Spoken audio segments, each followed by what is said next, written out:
대한항공이 적자를 이유로 사천 김포 간 항공편을 절반으로 줄일 계획을 밝혔고, 이에 따른 지역 반발이 확산되고 있다는 소식 뉴스인템에서 계속 전해드렸습니다. 그런데 사천 김포 간 대한항공 이용객과 탑승률을 살펴봤더니 매년 꾸준히 신장되고 있는 것으로 나타났습니다.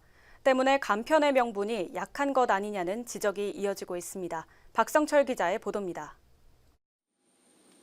적자 감당이 안 된다며 사천 김포 간 항공편을 절반으로 줄일 계획을 밝힌 대한항공.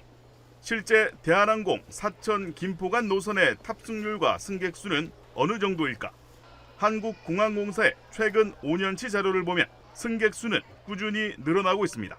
2013년 바닥을 친 승객 수는 2014년부터 점차 증가하는 추세인데, 사드 여파로 중국인 입국이 크게 줄었던 2018년 잠시 주춤했지만 올해 상반기 18% 이상 늘어나는 등 다시 큰 폭의 증가세를 보이고 있습니다.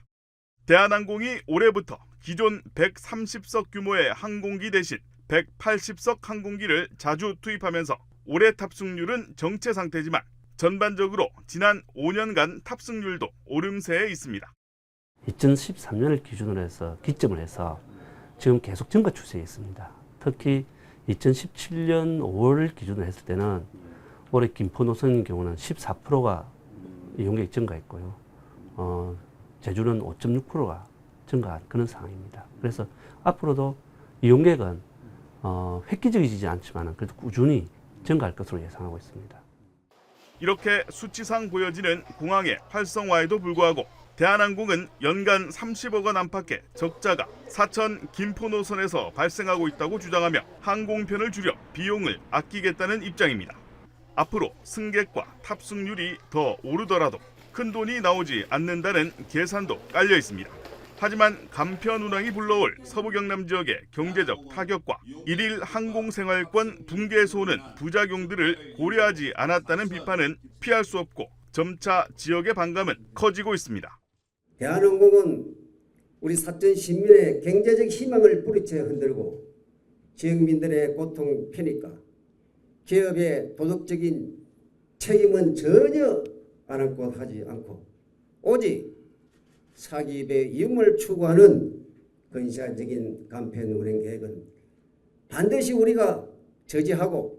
한편 협의 당사자인 경남도를 비롯해 지역사회는 대한항공과의 협의에서 강원 전략을 구사할 것으로 예상됩니다. 경남도는 지역 축제와 연계해 인센티브를 확대하고 손실보전금을 늘리는 방안 등을 제시해 최대한 대한항공의 노선 간편을 막는다는 전략이지만 협의 불발 시 저비용 항공사들로 대체하는 방안까지 구상하고 있는 것으로 보입니다.